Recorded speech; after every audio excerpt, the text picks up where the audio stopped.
Mr. Dunlop, good morning, good evening. How are you? Good evening. I'm good. Good morning to you, Lee. How are you? Yeah, very good, very good. I do quite like that little introduction video, just for the little strip at the side. You know it's live, and then you have an opportunity just to say hello a little bit early. So I like that. That's good. That's good. So it's I'm conscious that that it's evening for you. It's morning for me. You've got a beard and a bald head. I've got a beard and a bald head. We've got an hour together. But for those people who, I mean, I don't think there's anybody that doesn't know who you are, but do you want to just say who you are? Yeah, Paul Dunlop, lean consultant from Melbourne, Australia. I consult in manufacturing, have done for a little while. Have had a career in manufacturing, grown from the shop floor, and been a very passionate lean acolyte for many years, and I would say very much a humble learner to this day. Yeah, amazing. No, and that, I think that's what's drawn us together. That's what's drawn me to you. So, in fact, one of the things that's drawn me to you is your frequency to just share your value. And another one, when we've had an opportunity to have a number of conversations, recorded and not recorded, is just the way you're humble learner and just the value that you offer and share. You're kind of like a conduit for your lessons, aren't you? So like you learn something and share something. Yeah, and that's it. That's I guess the way I look at it is just try, and that's my own day-to-day reflection and learning. I was doing training today, and some of the feedback was good because it's, I'm very upfront around, I'll learn as much, if not more, from the people that I'm working with. And I think that's really exciting. And I think the other thing is keeping things very, very simple, keeping the language and the terminology very plain and accessible and understandable. And I think, I guess the LinkedIn stuff that I do is really about, sharing as much as I can, giving value, paying things forward. I wish, when I was coming up, that this information was out there and there was a community there to share and engage with, and, talk to people like yourself. I mean, I think it goes both ways, Lee. I see your frequency and your content. I think I made a little post the other day about your wonderful, curious mind. I think you're an amazing asker of questions, and again, in our recorded and non-recorded conversations, you really make me think very deeply about things and questions I've never come across or asked myself. So I think you've got a lot to offer in that space too. I think you really make people dig deep, and really, I think there's a lot in verbalizing the way that you think, and there's learning just in tapping that and getting that out. So I think that's a special talent, and one that I think I like to see more and more of. Perfect. No, thank you for that. And I think maybe this might be the result of why we've both got bald heads, the questions that we ask each other. Because I think maybe before I had my very first conversation with you, I think I had a full head of hair, but maybe not now. Anyway, so one other thing that brings us together as well is Liverpool Football Club. Big game this evening. Do you have a prediction? Yes. Oh, after last week, but United are in a pretty awful state as well. I think 2-0 Liverpool at Old Trafford.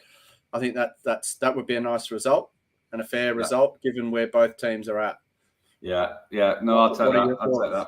Yeah, no, I would. I'm just gonna stick with you. You're the font of all knowledge, so I will go with whatever you say, Mr. Dunlop. So if anybody is watching this live, obviously not the recorded one, then feel free to use the comments to ask us any questions that you've got. We have come up with the catchiest title of any webinar I've ever seen before, and that just rolls off the tongue. What should a lean environment look like, sound like, feel like? And how do we get there, or making that happen? And why I think that's important as a title. I think there's different levels of expectations on different levels of experiences and different levels of understanding of, firstly, the word lean. And somebody just commented, maybe we just lost some watch, but things were going well. So you have being Liverpool fans. Oh dear. What can we say? Yeah, never mind. So the different levels of experience, understanding, and definitions of the word lean. I think first, but so I guess let's just lay that out. What does lean mean to you, Paul? Good question. And again, I ran a couple of Lean 101 sessions today with a client. And look, I'll always say I don't like the word lean. I think it has negative connotations. I think in this day and age, it carries a lot of baggage with it. And when we look at, one of our questions was around the failures in lean, and the failure rate, let's be honest, is pretty high for a number of reasons. But I think one of the things that holds the whole thing back is the language we use around it, whether it's the word lean, whether it's the buzzwords, whether it's the Japanese. I think it alienates a lot of people. But I guess what lean means to me is that it's essentially it's a cultural thing, and I think it's developing an environment and a culture of learning and improvement, and it's one that very much has a very big human aspect and has respect for people, a deep respect for humanity and humility at its heart. I think that's what lean means to me, and to me, that's the purity of the philosophy and the principles. What are your thoughts, Lee? Yeah, I mean, it is about creating an environment where everybody can flourish. I think it's about so. My mind has just gone to a place. So when we talk about improvement and supporting people, we often say that there's two really important metrics that are never measured anywhere, and that is the number of ideas in people's heads and the time from somebody having an idea to that idea being implemented. So if I look at the mechanical aspect of improvement, it's about creating a safe environment where and asking better questions, that people are asked the right question or better questions more frequently to have more ideas, and then the environment is safe enough for them to speak those ideas, and then they are collaborated on, acted upon to make today better than yesterday. And I guess from a process perspective, that is the that's one arm of it. I think is engaging people in that, and then I guess the whole respect for people aspect. I think everybody has a right to do good and valuable work, and be engaged wholly in that. And I mean, when I mean wholly, I mean the heads, the hearts, and the hands as well. And often we see people just engaged in the hands, just doing the physical aspect of it. But I think it's how do you engage the heart and bring everybody together? How do you engage the mind so they're having more ideas, and then those ideas are then created and spoken about, collaborated on, and acted on. And I think there's so many different ways we could answer the lean definition. Is it's a system, a thinking system, a learning system to ultimately make everybody flourish, doing whatever it is that they are doing. And I think some people, when they look at it, though, they look at it just from a process perspective. Some people look at it from a people's perspective. Some people look at it from a waste perspective. Some people look at it from a leadership perspective. And this is why I was really looking forward to this conversation, because when we talk about a lean environment, looking, feeling, and sounding, and how do those things appear, they might be different to everybody as well. So you're prolific with your content and demonstrating how it looks as well. So you've got some really great content that shows how an environment might look in the future, or look when if it could be classed as a lean environment. But what does a lean environment look like to you, Paul? It's a good question, and I think, reflecting on what you've just said, it's all of those things, and I think it's okay to have different schools of thought around this, whether it's in the lean community or just in operational excellence in general. It doesn't need to be called lean or continuous improvement. I think just coming back to that too, though, is that in organizational life, I still reflect, in this day and age, we still run businesses like we're in the Industrial Revolution. We still, the prevalent way of thinking is command and control. When you talk about the head, the heart, and the hands, it's really only the hands. I work mainly in manufacturing, so we still have this idea that people are labor, and that we don't expect people. It's not they're not knowledge workers. It's not a knowledge economy. We still think it's just manual labor, and I think we might have changed the wording a little bit these days, but still that's the way it looks, I think, in 80% of businesses these days. It just is what it is, right? And so I think we have an obligation and a responsibility to change that conversation. It's not just words around people. We actually need to see it. I wrote some notes around what look, sounds, and feels like. Look, I think a lean environment, it looks organized. It's a visual workplace. Lean, I think, is a visual medium. So yes, it looks organized. Always reflect back on that the workplace should talk to you. It should speak to you. So, I say, idiot like me can walk in off the street and the workplace makes sense. We can see what's happening, see where, the work should be at versus where it's at. We should see the problems. Again, the visual medium is about control, but it's also about visualizing the issues and the problems we have in the process. I think it should be simple to interpret. It should be accessible. It looks like people smile, people are happy, people look you in the eye. I think that's a telltale sign when I walk into any new business, whether that people engage in that simple way. And I think it looks still, that calm that I talk about. The workplace should look quite still. It almost should look like not much is happening, but it actually is, because it's so in control and standardized.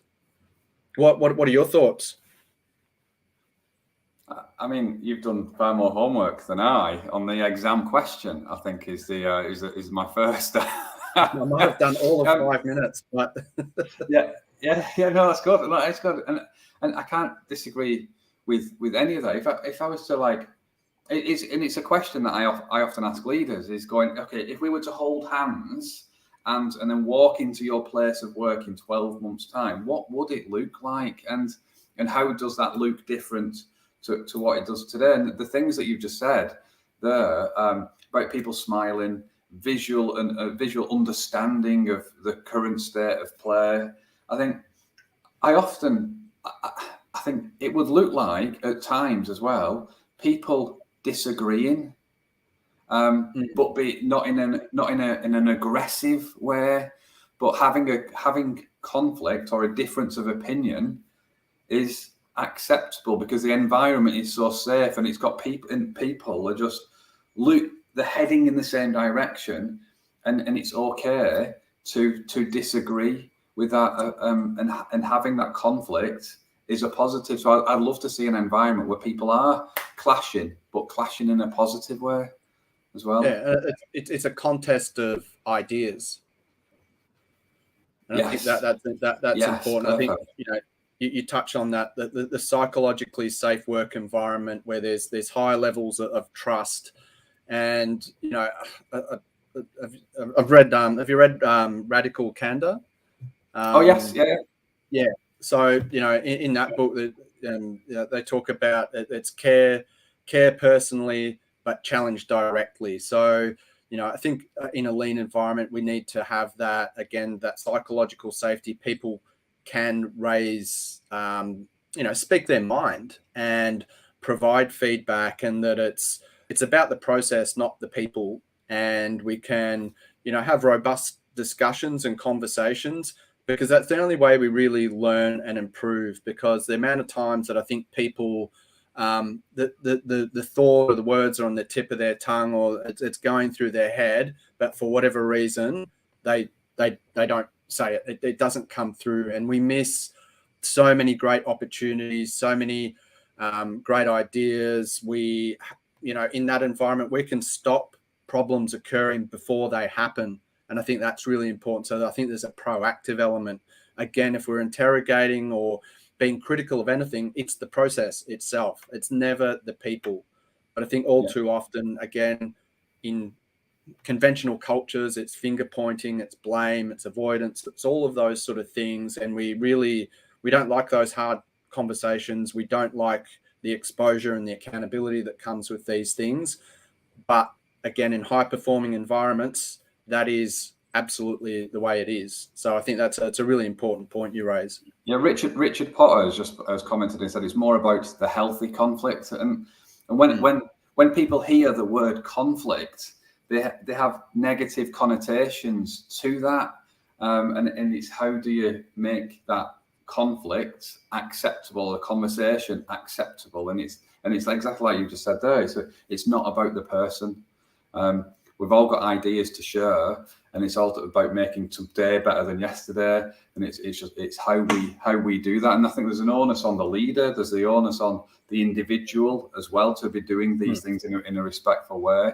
And I think it really hits home the point for me that whether we call it lean, work improvement, operation, whatever it is, it's everybody's role. Everybody has a part to play in this.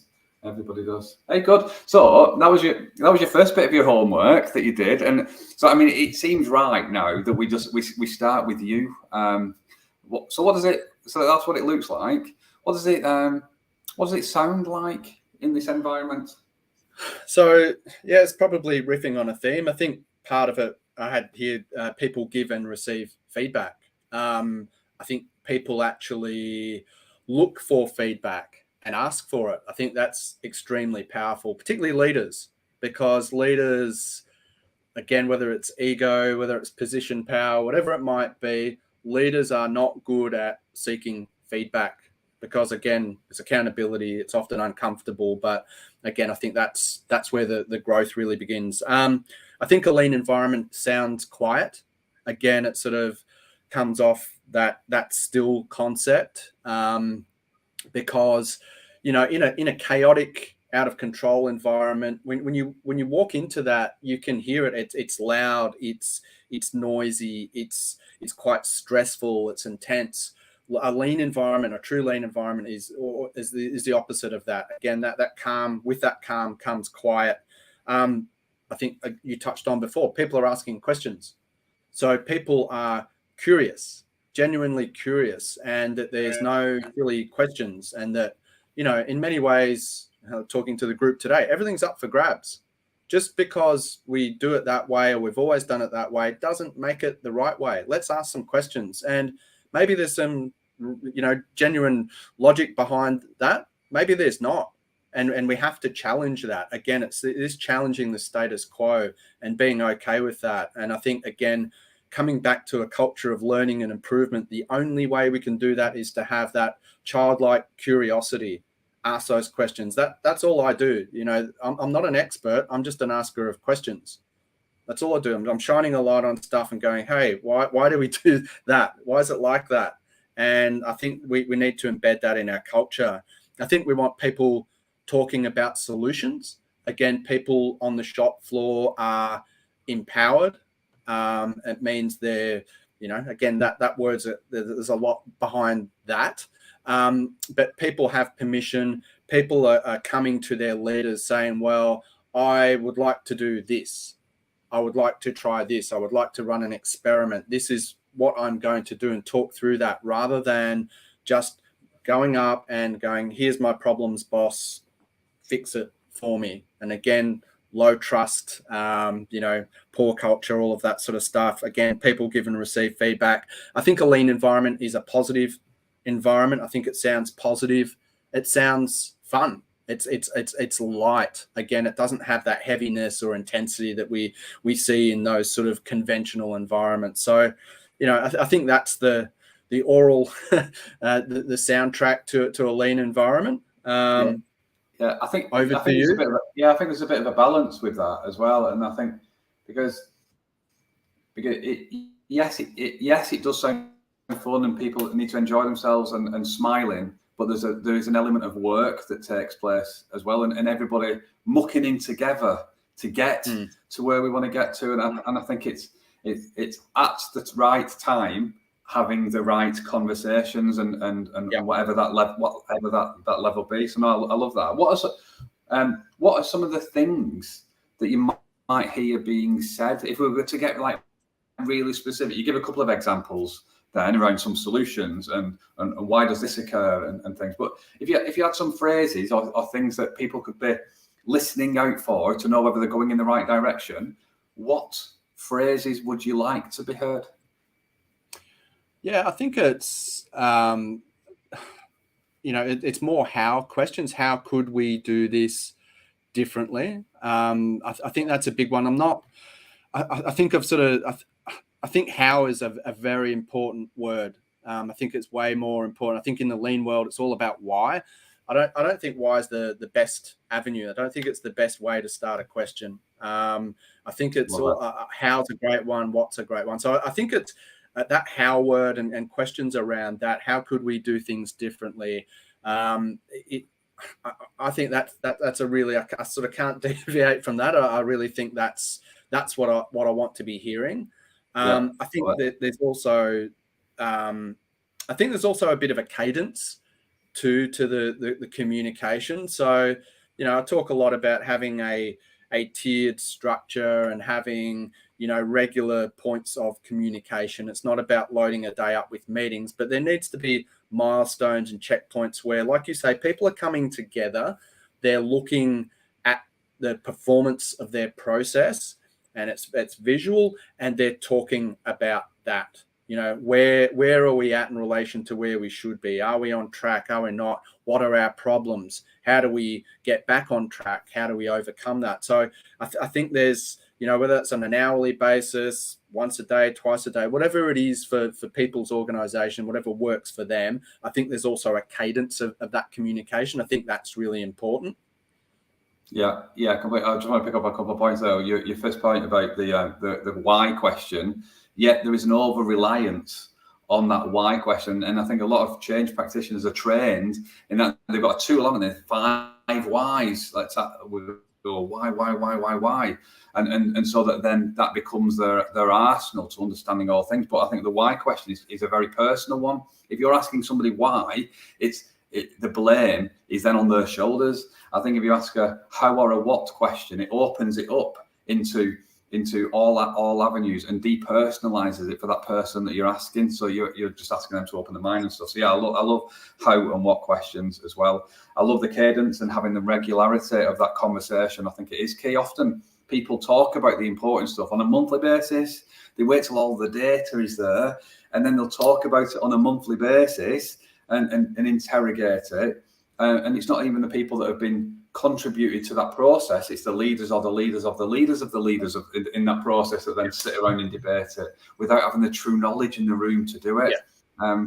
And I think when we talk about how it should sound all of these things, but not in a meeting room, in the location where it happens as well. That's the environment. Yeah. Some comments have just come through. Richard Potter's more about healthy conflict, and somebody said, always try to avoid the word disagreement. Prefer that sometimes we see things differently, less confrontational. Richard Potter then mentioned about often it's less confrontational or threatening by removing the individual's name. Frank Bamber, wish I'd heard this 2 weeks ago. Great talk so far, guys. And then Martin Teasdale, really helpful chaps. Great live. I was just expecting comments from my mother. But yeah. No, unless she's got like 7 different LinkedIn accounts. Let's see. That's your secret weapon. Yeah, no, dead right. I mean, if the next comment is "What would you like for your tea tonight, Lee?" then we know it's just me. Anyway, so that's what it looks like. That's what it sounds like. How should it feel? I think we might have touched on a bit of that already. I think it should feel calm. I keep coming back to that, is that emotions aren't running high. Again, you can feel that tension. It's palpable. As soon as I walk in the door of a factory, you can feel it. You know what's going on. So again, it feels tight. It feels stressed. You can see it written on people's faces. You can see it in their eyes, particularly the leaders, when things aren't right. So again, you feel that calm. You see that calm. People can be more expansive, all of the rest of it. I think it feels exciting. I think there's an element of you can feel that creativity. You can feel the innovation. You can again hear that in people's voice. I think it feels safe. Again, it feels safe to speak up and speak my mind, have my ideas heard, all of those sort of things. I think again, I keep coming back to that psychological safety, because that's such a huge part of a functioning lean environment. It just is. I think that's really it for me. I think I don't know how to put it sometimes. I mean, I think I'm often moved to tears sometimes in a lean environment when I can see people, particularly from the shop floor, particularly people who may not have had an opportunity to speak up or to literally have the time and the resource to make an improvement, or again get an idea heard. When I can see those people step up, that I think that's quite emotional. So I think there's again, I'm not sure how to put that, but I think there's an element of that. There's an element of just pride. Yeah, if it feels proud. You can see people that stand a foot taller because now I'm and I think it comes back to, and I was talking about this today, is that people, particularly in manufacturing environments, devalue themselves. I think the environment and the leadership devalue people, and I think we were talking about labor before, but I'll hear this a lot, is that people will just say, I'm just a shit kicker, or just sweep the floor, or just press that button, yada, yada, yada. And when they start to feel like they have self-worth, that they understand and they have purpose and meaning, they understand what their contribution and why that's important, I think you can see people really grow. And I think you can feel that, you can see that, and that pride and that real ownership shining through. You can see it. You can see that spark in people's eyes, and I think that's really exciting for me. I think that's what it's all about. Yeah, love it. I think I've just said the L word, the love word. I think not everybody goes to work to absolutely love what they do. Not everybody's like us, and everybody's got their own reason that they go to work. But I think if this is all working effectively, and it is this environment that we're talking about, and that's whether it's physical, it's remote, it's a manufacturing physical process, or it's an information or data process. This can all be achieved in all of those. I think a greater number of people would love coming to work, and you could see and feel that, because there's a togetherness with the team as well. It would feel focused and together in the main. I think as well. I think. Oh, Yeah, you just going to take a breath then, Paul. Go on, what are you saying? Got to breathe. Yeah. I think you touch on that point about people getting up in the morning and wanting to come to work, wanting to go to work. Like, we all have to work. That's life. We've got to put a roof over our head and pay the bills and feed the family. That, there's no getting away from that. And when you look at our adult life, well, it's in thirds, isn't it? We spend a third of the time sleeping, we spend a third of the time, or maybe more, at work, and then we have a little bit of time for ourselves and for our families and our loved ones. And so, most of us probably start working at 14 or 15 in a part-time job. The finish line is 65, 70, who knows? So that's a very long time out in the workforce. And I think, we have epidemic levels of mental illness in our society today. And I think a lot of that is due to the environments that people go to work in. It just has to be. The work environments make people ill. They're toxic. And I think a lot of people get up in the morning and they can't sleep, or they wake up with a knot in their stomach knowing that that's where I'm going. That's who I'm interacting with. That's the culture. That's the process. That's the boss I've got to deal with. And it's not good. So I think that in many ways is my crusade, is to turn that around and to actually give people a positive experience at work. And when I talk about this in front of groups, I can see the eye rolls and all the rest of it, because people have never seen that side of the workplace. And again, it's not about having people jump out of their skins every day, but it can be different, and it should be different, and it can actually happen relatively quickly. But I think work should be a positive experience for the most part. It should be fulfilling. Again, I think people having some purpose and meaning, even just knowing what a good day looks like. What am I trying to achieve? Is a big step forward, and I think that can really start to change things. Yeah, completely. So we've spoke about what it should look like, feel like, and sound like. What a lean or improvement, operational excellence environment contains. So you live on the other side of the world. To me, it's the night time now. It's the daytime for me. How do you create that environment? So, and I guess, and the reason why I framed it in that way is because you may or may not have a different approach, and this is what I think, that to try to help as many people as we can create environments like that, because aspirational, I don't think anybody would ever agree that would be an amazing place to work. You said right in the introduction that there's loads of places where these lean initiatives or improvement initiatives fail and don't create the outputs that we've just spoken about. So how does a balding chap with a beard from the other side of the world create that environment?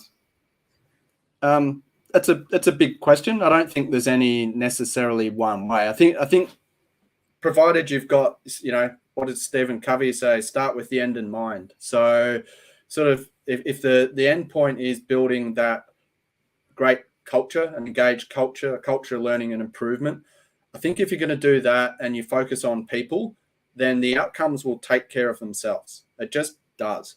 I think where we go wrong in the lean space is that we either have a very technical and tools focused approach, which is not wrong and it delivers results, but it's generally not sustainable. Or we try and have this cookie cutter type approach where it worked at Toyota, so it's going to work in your business, and that doesn't work either. So I think it has to be quite a flexible approach. And again, come back to Ono, start from need. So, it's not, we don't have to use every lean tool under the sun. We don't need to use Japanese words. We just need to adopt the way of thinking. So I think there's some fundamentals in terms of, like I said, it's making the process visual. So I'll step back and I'll say that my take on lean, I'm a simple guy. I'm not that smart, but I have to keep things simple. So what I would say is that lean is about problem finding. So again, we're exposing the problems in our process. It's about problem solving. And then it's about that respect for people. So I think that's the starting point. I think we start to need to measure what's going on. It's pretty obvious. We need to start to make that visual. It doesn't need to be 50 metrics. It's, a few key metrics that tell us what's happening in our process. And then we need to engage people around that. We need to be huddling every single day and starting with that conversation and starting to, again, without fear or favor, just let's see what's happening. Because what goes on in a process, there's always a hidden factory within a factory, if that makes sense. So there's what we know of making a product or delivering our service, and then there's all this other stuff that remains hidden. And we see a lot of people working very hard, spending a lot of time and energy on this hidden stuff. So that They work under a lot of pressure and stress and frustration to get the job done, but it never sees the light of day. And then often, I come along and, like I said, I'm like the tour guide. I'm just shining a light on it. And the boss says, "Hey, Paul, you said things were getting better. It's got worse. We've got all these problems." Those problems have already been there.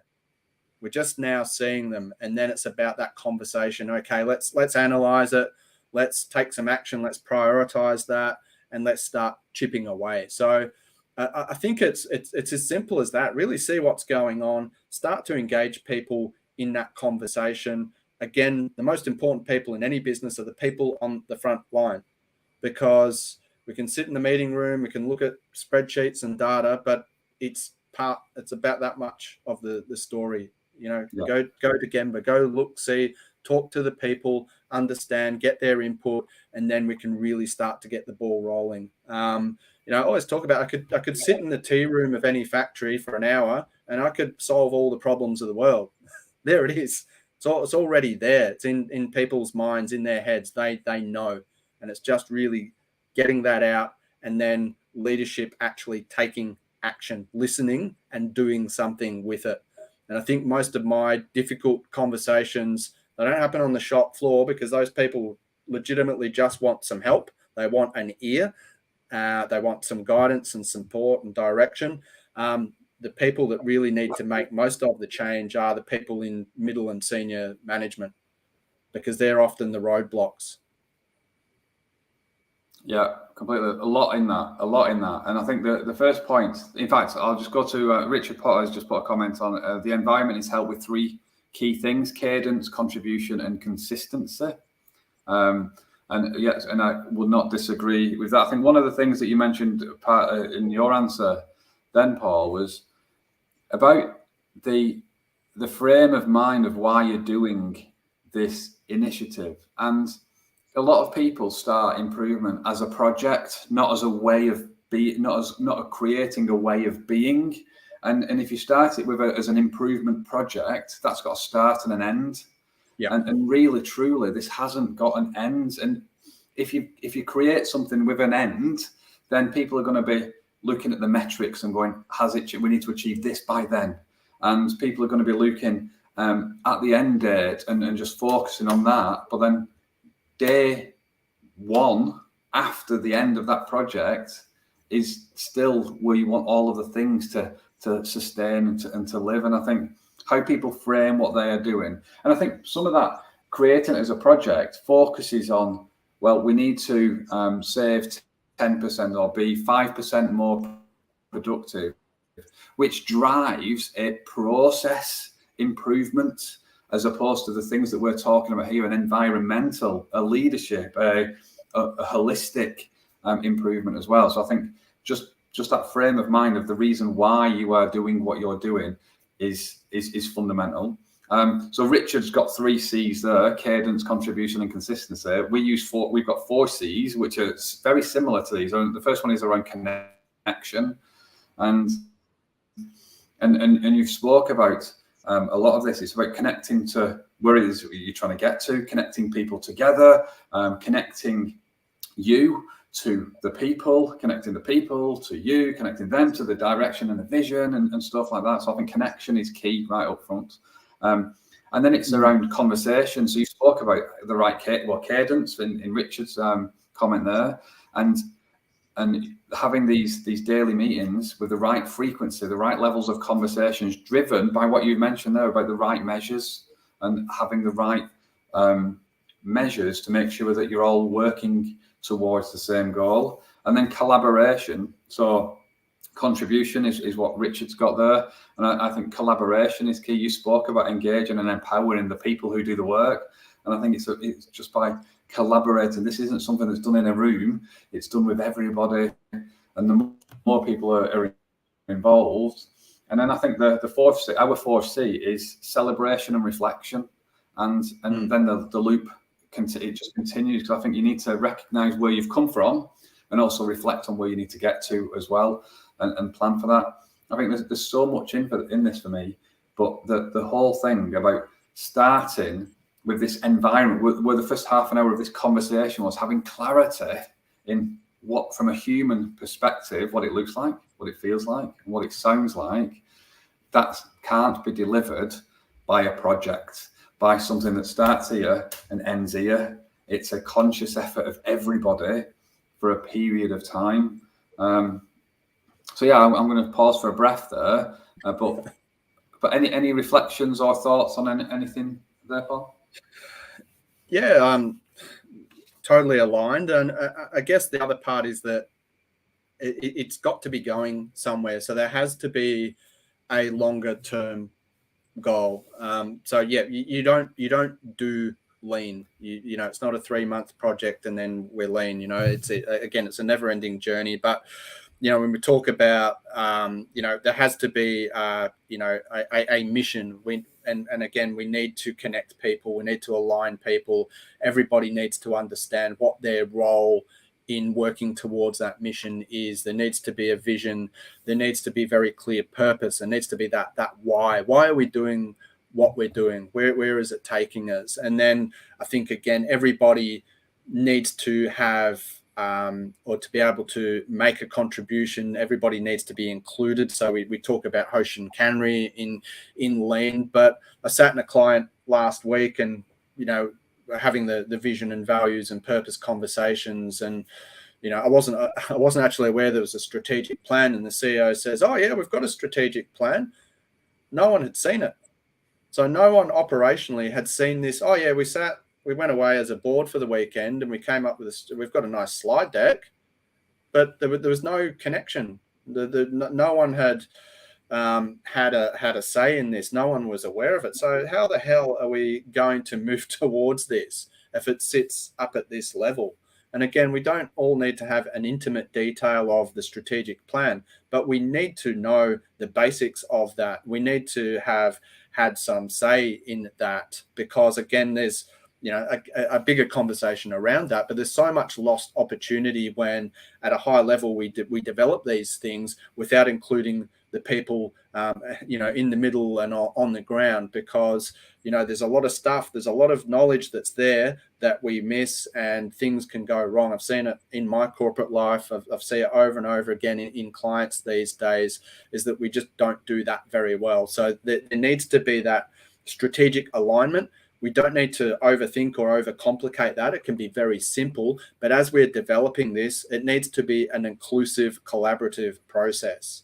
And that way, those day-to-day metrics and objectives that we've got are taking us forward. We need to focus on the right thing. Again, strategic plans are either one end of the spectrum, it's a number.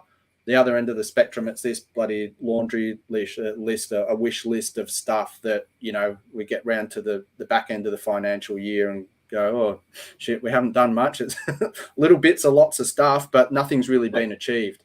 So again, have it inclusive and have it simple, have it understood, and away we go.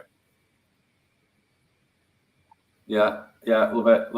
We've mentioned the other L word a few times during this conversation so far. So we've mentioned 3 L words so far: lean, love, and then the third L word is leaders and leaders' role in this. And Jim Longton has put a comment: lean only works if the top person in the organization is totally committed to creating the environment that will allow lean to flourish. You cannot, as a leader, subcontract lean. You have to live and breathe it. And I think completely agree with Jim on this. And this is the difference between I think now I need to get this phrase the right way around. It's so like breakfast, eggs and bacon. The chicken or the hen is would say it's committed to that process, but not as committed as the pig. The pig is fully committed to that process because it lives, dies, and breathes. And anyway, I've kind of just butchered that whole thing. But that's the difference. That the hen is kind of like just laying eggs and jobs are good in, and that's what a lot of leaders do. But they don't necessarily, exactly as Jim has articulated, live and breathe it. They outsource it to it's everybody else's problem and challenge. Yeah. What do you think about the role of the leader and if they are or are not committed? Yeah, absolutely agree with that comment. That's just the truth, because without that, it will inevitably fail.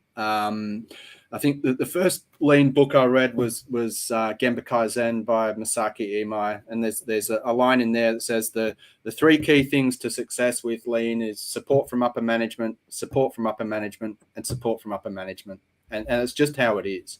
And I see a lot of leaders that that they shelf that. It's somebody else's job. I'm paying you to do lean, and it just doesn't work that way, because you need to be able to stay the course. It's not always an easy path or an easy journey. There's going to be moments where people get the wobbles, and they've got to have the stomach to push through that, because without that, it just can't succeed. So we can have conversations behind closed doors and all, but publicly there must be a full commitment to the approach, whatever flavor that is. Without that, it's just not going to work, because again, they're the mouthpiece of the organization. They're the person that's going to make the key decisions, that are going to resource it appropriately. And often that's another bugbear with implementation, is that we don't give people time to do this stuff. As simple as that sounds, you have to resource it, and that's a commitment. That's a cost. Lean again you're not just flicking a switch and it's all better next week. It's a long journey. It's long-term thinking, and it takes a while. It's a journey of many small steps, but we know that when we go on that journey and we have full commitment, that it's well worth it, because it turns into that environment that we're talking about. So yes, absolutely. The number one leader needs to be right behind it 100%. Yeah, and I think if they're not, this drives more project-based activity, because they go, well, what's the return on investment over that period of time? And I think that for me is one sign that the leader is not fully committed to a way of being, because it's just a project, and not necessarily a transformational change of this environment that we're looking to do. So I'm conscious that. Oh, go on, sorry. No, I think it's a change in identity is really the word. I think if we're changing things in our personal life, if we're deciding to get fit, or we're deciding to save money, or we're going to learn a language, or whatever it might be, we almost change our identity to, so I'm the type of person who eats properly and exercises 3 times a week. Your identity shifts, and you almost have to be the thing before you become the thing, if that makes sense. So I think there has to be a change in mindset, and I think that's part of the commitment, again, from senior leadership. I love that. It's a way of being healthy, as opposed to having to visit the doctors. And the doctors is the project bit, or the time-bound activity. The living healthy is the commitment to doing what you can from an organisational perspective every single day. It's a change completely.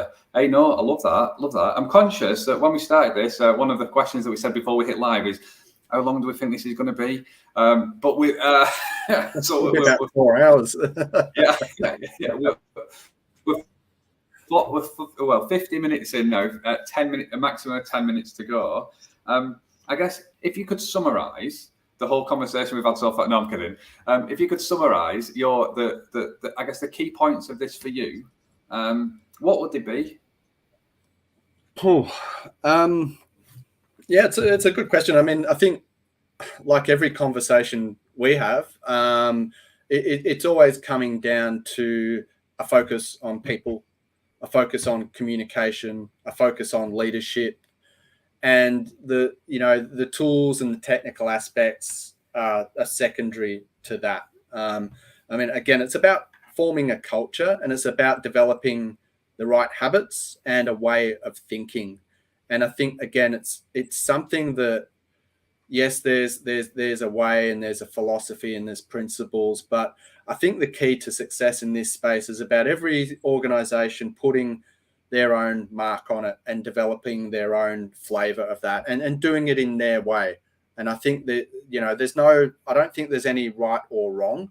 And again, that you can open up a can of worms there, but I think that's a big part of it. I think if we get those bits right, I mean, I'll say a large percentage of my time as a consultant in business doing this every single day, most of my time is spent coaching leaders, is one-on-one with leaders at all levels, teaching them how to be those lean leaders, how to,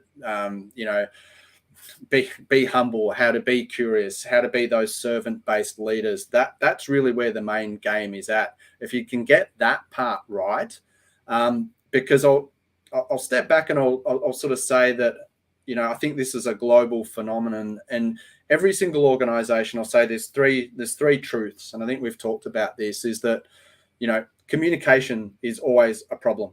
You walk into any business, talk to anyone out on the floor, and they'll say communication's rubbish.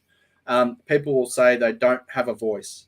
People say we've told them 100 times, nothing ever happens, no one ever listens, so I've checked out. So there's that. And then there's the performance management piece, which is that we don't acknowledge people, we don't recognize people, we don't say, hey, thank you, job well done, I know you worked hard today, whatever. We forget the fancy reward and recognition schemes. Just look, I see you, I'm looking you in the eye and thank you. That goes a long way. So we don't do that very well, and we also don't deal with poor behavior, poor performance, that below the line stuff. That just gets neglected, and I think that's very toxic. And it's not about exiting people or sacking people from an organization, but correcting performance. Again, it probably falls into the feedback category as well. So I think those three things, to greater or lesser degrees, are things that I think this lean approach really begins to cut through. And I think they're probably absolutely key things in order to really move the needle on improvement. If we get the culture right, then the implementation part's pretty easy. If you start with that, then the implementation is relatively easy. The problem is when you've got a really difficult culture and you're trying to implement at the same time, and you're doing it from a tools-based approach, it is not going to work. So again, I just think it comes down to those sort of key things. Yeah, love it. There's so much that my mind is whirring again. In fact, so Craig Brooks has just put fascinating listening, totally resonates with my experiences, and there's always some gems. And then he's put a hen and a pig picture there for the terrible analogy that I came up with. And I think for me, this is the leadership comments, and a lot of it comes down to leaders, and it's truly getting those leaders committed, and the leader actually truly committing themselves to it and wanting to be different, rather than just having some small quick win activities. We started with a conversation. I said the two most important metrics are the number of ideas our people have, and then the lead time between those ideas and action taking place or through conversations. And I think it's about, like you say, it is about engaging people. It is about the importance of people, and it's every person in that, and every person recognizing their role in that. Jim Longton has just put a pat on the back is much more effective than a kick in the ass. Even though they are close in proximity. Very, very true. Very, very, very, very true. And I think this whole thing, the where we are at the minute, and there's so many different cost challenges, and everybody focuses on the metric that they've got to try to improve. And I guess if we just widened that a little bit and look to try to create a more effective environment that allows people to flourish and trust that those metrics will turn green, then that is a better place to be, but maybe not as easy to get to. I mean, I think that's a whole other conversation, but I think we've got to stop that management by objectives thinking and chasing a number. Metrics are important, of course they're important, but they're a mechanism to then drive the conversation around. Again, I'll see in lean environments when we've got visual management, red is bad, green is good. And we're just doing the same old thing, right? So it's just finger pointing and blame and persecution and people feeling bad, da da da da da. So we need to put that aside. But the metrics are there as a mechanism to expose, you know, what's working well and why is it working well, just as much as where we have some problems. And it's neither here nor there. It just is. And we, again, psychologically safe environment to have that conversation. So the other part, I think, just thinking while you're talking, Lee, is time.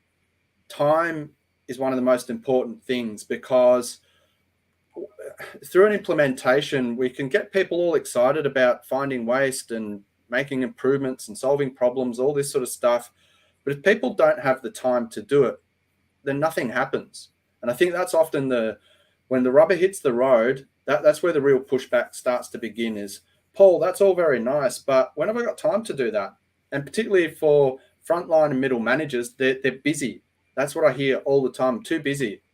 That's great. Do you want me to have a 10-minute huddle, or do you want me to get product out the door? And I'm going to hold the gun to your head there. So we need to ensure that people have time. That's the most important resource, is give people the time to do this, particularly leaders. They need time to get out of the day-to-day, to be able to step back and just literally have a minute to think proactively and think above that grind. Because if we don't break out of that cycle, we simply can't move forward, and we simply can't have those conversations with the people on the front lines. Yeah, I love that. And this wasn't planned, I can assure you, but would you fancy making that the next conversation? How do leaders make time to focus on the important stuff? Yep. Perfect. So if people want to know more about Paul Dunlop, where would they go? What would they do? What would they find? Probably LinkedIn. I think it's probably the best way to go. We're here. So, and like you, Lee, I'm there most days. So I think that's the best place. You're an incredible asker of questions, Mr. Lee Houghton. It's very kind of you to say. Thank you for your feedback. But that's only because you're such an amazing answer of those said questions. Oh. No, I'm only kidding. No, honestly, I thoroughly enjoyed this conversation. Absolutely love the opportunity to chat, both recorded and unrecorded. And when we spoke about doing this and taking one of our offline conversations online, I've got loads from it. Just to finish with a couple of comments, Scott Atherton says, great talk, chaps. Paul, do you think red and green used with visual management should be avoided? What do you think about that? Horses for courses. I've had clients who will use pink and blue. It doesn't really matter. I know red has those connotations, so it doesn't matter. It just all we want to do is get the conversation to happen. What's important for me is that we have a balanced conversation. If it's green or, we've reached the expectation, then why and how do we do more of that? How do we bottle that? What do we understand why things worked well? Just as much as when we had a problem or a frustration, a roadblock, what was the issue there? And let's talk about that. So I don't really care as long as we have the conversation. That's the important thing. Yeah, I love that. Yeah, it's all about the prompts for the conversation, isn't it? Yeah. The how we have we've created our own knowledge and definitions of what red means and what green means. Yeah. And now people have attached positive and negative connotations to those things. But it's just about how do we create and ask the right questions. That's all. That's what. I love that. Danny Gregory has said, "Great chat, guys. Thanks. It all starts with leadership." And love the chicken pig analogy. I can't. Do you know? That's a winner. It's a winner. I might have to you might see that on a LinkedIn post very soon. You never know. Katarina Motta says, "Thank you both. Really nice conversation with great insights. A lot of managers should listen to what you're saying." And then somebody else said, "Great stuff." Richard Potter said, "I agree. Folks need time too, but usually engaged folks manage to find it. It's a matter of consequence to a point, in my view. Some will, some won't. Some do, some don't." If we support those who don't and those who won't, you're already raising the bar. Yes. I mean, there was a lot in that, and it was very nearly a poem as well, Richard. So, thank you, Richard. I just want to say, Paul Dunlop, thank you. No, thank you, Lee. It's a and pleasure. And I know for anyone out there, this is a bit of a fly in the wall to our regular catch-ups, every couple of weeks. Gets probably a little bit crazier, but anyway, no, it's always, like I said at the start, Lee, you really get me thinking, and I learn a lot through that engagement. So thank you very much. I appreciate that, and appreciate you organising this. No, let's do it again. Let's do another one. Craig Brooks says, "You'll never walk alone." Scott Abbington says, "Thanks for answering the question. Fully agree." Right, we'll leave that there. Paul Dunlop, I look forward to the second one, which will be about time, and we'll look to do that. But yeah, thank you so much. Enjoy the rest of your evening. No, thank you, and thanks everyone for tuning in.